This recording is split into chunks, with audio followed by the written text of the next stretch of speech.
At dahil tagulan na nga ngayon, kaya ngayong araw ko na nga ititinda nga ito nag-trending nga na 10 yen cheese coin nga sa ibang bansa dito nga sa amin na talagang sobrang dumami ngayong customer ko kasi first time nga lang magkaroon ng ganito sa amin.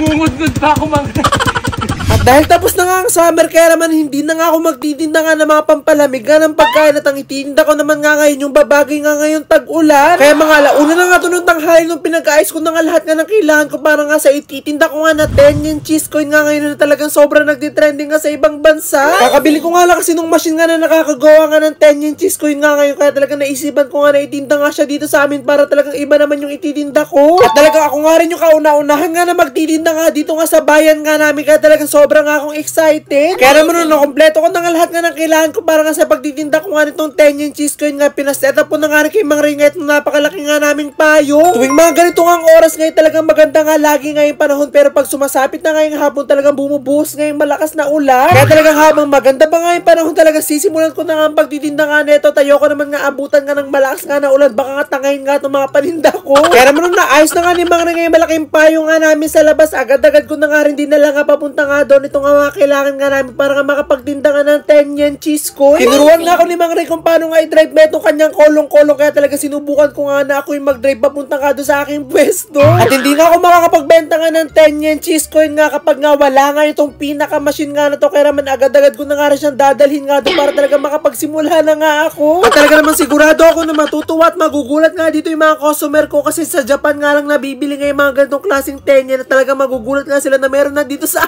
amin. At ito na nga nung nalabas ko na nga lahat nga ng kailangan ko nga para nga makagawa nga at makapagbenta nga ng 10 yen, agad-agad na nga rin ako gagawa nga ng mixture. Ito nga gagawin ko nga ng mixture nga para nga sa ititinda ko nga na 10 yen na hindi nga basta-basta, talagang sobra ko nga itong papasarapin para talagang magustuhan ng itong mga magiging customer ko. At talagang hindi ko nga rin ito titipidin nga sa ingredients para talaga mas maging perfect nga, talaga maging mas masarap. Hindi ko na nga tinatakal nga yung mga nilalagay ko nga na ingredients nga dito nga sa ating mixture, talagang ginagamitan ko na nga lang siya ng kutob-kutob. At nung nahalo-halo na nga natin yung ginawa nga natin nung first step, agad-agad naman nga tayo maglalagay nga nitong itlog, at ito ngayon lalo magpapasarap nga sa 10 yen natin at magpapalambot. Pinag-combine ko nga lang silang lahat at talagang hinalo ko nga muna sila ng malala bago ko nga sila lagyan nga nitong gatas. Tinatansya-tansya ko nga yung paglalagay nga ng gatas, at talagang iniiwasan ko nga na maparami nga ako ng gatas kasi baka hindi nga ito mabuo at hindi nga maging 10 yen. At dahil nga medyo nahirapan na ako sa paghahalo nga nito, kaya talagang ginamita ko na nga siya nitong hand mixer para maging smooth at mahalo nga natin siya ng ayos. At talaga naman tumama nga yung decision ko nga sa paggamit nga nitong hand mixer nga, kasi talaga mas lalo naging smooth nga itong ating mixture at talaga mas lalo nga siyang kuminta. Naglagay nga lang ako dito nga ng konting mantika, tapos sinalo-halo ko na nga rin, tapos nag-add na nga rin ako dito ng vanilla extra. Hindi ko pa nga alam kung ano nga yung magiging lasa nga na itong ginagawa ko ng mixture, pero sa tingin ko naman ngayon masarap nga ito dahil sa mga pinaglalagay ko. Maya nga rin sa wakas nga natapos na nga rin ako sa paggawa nga ng mixture at talaga nakuha niya nga yung ini-expect ko nga na itsura. Agad-agad ko na nga rin ito kinuha nga itong pitcher nga namin, kasi dito ko nga ilalagay nga itong mixture para nga mamaya kapag magluluto na nga ako ng 10 yen, talagang lagay na nga lang ako ng lagay. Akala ko nga nung una sobrang dami ko na nga nagawa nga mixture, pero nung nailagay ko na nga itong ginawa ko nga mixture dito nga sa pitcher, talaga sobrang ako na kontian. Pero sa tingin ko nga marami na nga magagawa nga 10 yen nga itong ginawa ko nga na mixture, kasi konti nga lang kailangan nga na amount nga na ganitong mixture para nga makagawa nga ng 10 yen. At dahil tapos ko na nga ayusin nga yung mixture at talagang ready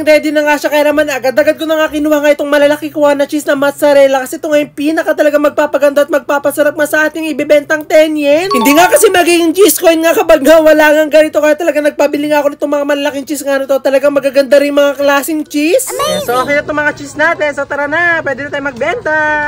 At nung naayos ko na nga lahat nga ng kailangan nga natin para sa pagtitinda nga ng 10 yen cheese coin, agad-agad ko na nga rin inayos ka itong mga lalagyan ko nga ng mga 10 yen kapag naluto na. Binuksan ko na nga rin itong machine nga na gumagawa nga ng 10 yen para nga uminit na nga agad siya. Dire-diretso na nga yung pagluto ko at nagtawag na nga ako dito ng mga customer kasi wala pa nga ako nakikita. At habang naghahanap nga ako ng customer, nagulat nga ako kasi nakapila na nga agad nga itong aso nga namin na talagang gusto-gusto niya na nga agad makakain nga itong ibibenta ko ng 10 yen cheese coin. Pero ito na nga sa wakas ka, meron na nga rin mga customer nga na lumapit dito at talaga na-curious nga dito nga sa tinitinda ko. Ako nga kasi ang kauna-unahan nga nagtinda nga ng ganito nga sa amin, kaya talaga hindi nga rin nila alam kung ano nga yung tawag nga dito. Kaya naman pinakita ko nga sa kanila nga yung video nga na itsura nga nitong gagawin ko, at ito nga yung titinda ko nga na 10 yen. Talaga sobrang nga sila natakam at gusto na nga agad nilang bumili sa akin. Kaya naman hindi na nga ako magpapatumpik-tumpik pa at inumpisan ko na agad ang paggawa nga nitong tenyen na talagang habang ginagawa ko nga ito, na-excite na nga ako kapag nga naluto to. Sana nga talaga ay mag-stretch nga ng sobrang haba nga yung cheese nga na nilagay ko dito para katulad nga dun sa nagtitrending nga na tenyen nga sa ibang bansa. At ito na nga nung nailagay ko na nga lahat nga dito na mga kailangan nga natin para makagawa nga ng tenyen, agad-agad ko na nga rin siyang lulutuin gamit nga itong ating tenyen machine. Agad-agad ko na nga rin kinuha nga yung mga bayad nga na mga bibili nga nitong tenyen ko. Talaga sobrang mahal ko nga ititinda nga itong tenyen ko at nagkakahalaga nga ito ng piso. Pero sobrang sulit naman nga yung ibabayad nga nila sa aking piso kasi talagang hindi ko nga tinipid doon sa ingredients. Talagang nilagyan ko pa nga ito ng sobrang daming ang cheese. Sa sobrang daming at kapal nga nitong cheese nga na nilagay ko nga dito nga sa aking tenyen na niluluto, talaga naglalabasan na nga sila dito nga sa machine. At maya nga rin nung nakita ko na nga na naluto na nga itong mga niluluto nga natin tenyen, talagang sobrang ako nagandahan nga sa naging resulta. Meron nga lang sobra nga itong ating mga ginawa nga na tenyen, pero hindi ko na nga tatanggalin nga yung sobra nga nun para talaga may extra pa, talaga mabusog nga talaga yung bibili nga sa akin. Na parami nga ako siguro nga nang lagay nga ng mixture, kaya siguro nagkaganito, kaya talagang alam ko na nga yung gagawin ko nga sa susunod nga nalulutuin ko. At habang nilalagay ko na nga dito yung mga naluto nga natin na tenyen, talagang sobrang ako namamanga at nagagandahan nga dito nga sa lalagyanan nga nila. At talaga naman tuwan-tuwa nga itong mga customer kung anong naibigay ko na nga sa kanila itong in-order nga nilang tenyen, kasi first time nga lang nila makakita nga ng ganito dito. Kaya naman sinabi ko nga sa kanila na i-try nga nilang i-stretch nga itong tenyen nga na to. Talagang sobrang ako nagulat kasi talaga nag-stretch nga yung cheese nga na nilagay ko. At talaga nung nakita nga yun ng mga customer, talagang lalo nga sila natakam at talagang nag-uunahan na nga sila kung sino nga susunod nga nabibigyan ko. At medyo kinakabahan na nga ako sa mga oras nga na to kasi parami na nga ng parami nga yung mga tao na gusto nga bumili nga nitong aking binibenta nga tenyen, kaso paubos na nga ng paubos nga itong ginawa ko nga ng mixture. Pero sa tingin ko naman ngayon mabibigyan o mabebentahan ko nga silang lahat kasi medyo marami-rami pa nga ito. Binibilisan ko na nga rin nga ang pagbibenta nga dito at paggawa nga nitong tenyen kasi tuwing hapon nga dito sa amin talagang umuulan nga ng malakas. At talaga sa tingin ko ngayon maya-maya nga rin ibubuhos na nga rin yung ulan kasi unti-unti na nga dumidilim at talaga nawala na nga rin yung araw. At talaga sobrang bilis nga kumalat nga yung balita na meron na nga akong tinda nga dito kasi talagang padami pa nga ng padami nga yung tao at talagang gusto nga nila matikman nga itong tinitinda ko ang tenyen. Mukhang hindi nga ako ngayon dito nga sa Bulacan nagtitinda nga nitong tenyen nga na to, mukhang nagtitinda nga ako sa Baguio sa sobrang kapal nga ng fog nga dito habang nagtitinda ako. Pero hindi nga yan fog, meron nga kasi nagsisiga nga dito sa amin kaya talaga sobrang kapal nga ng uso. At habang gumagawa nga ako na ito, talagang takam na takam nga ako, lalong-lalo na kapag nakikita nga ako ng customer nga na kumakain nga nitong tenyen na binibenta ko, talaga sana nga meron nga matira nga para sa akin. At hindi nga lang ako basta-basta nga tinda nga ng tinda dito, talagang tinatanong ko nga rin yung mga customer ko ano nga yung lasa nga nitong tinitinda ko, talaga nasasarapan nga sila. At sa wakas nga ito nga nung naubos ko na nga lahat nga ng customer, talaga sumakto nga rin kasi naubos na nga rin itong mixture nga na panggawa nga nitong tenyen nga nito. At buti na nga lang ay meron nga sa akin natira na isang piraso. At talagang kanina pa nga akong takam na takam nga dito nung nag-uumpisa pa nga lang akong magtinda nga nito, kaya hindi ko na nga pinalampas nga nung natapos na nga ako magtinda, talagang kakainin ko na nga ito. At finally ngayon natapos na nga rin ang pagtitinda ko at sa wakas nga talagang naubos na nga rin lahat nga, talagang malaki ngayon na benta ko. 23 pesos.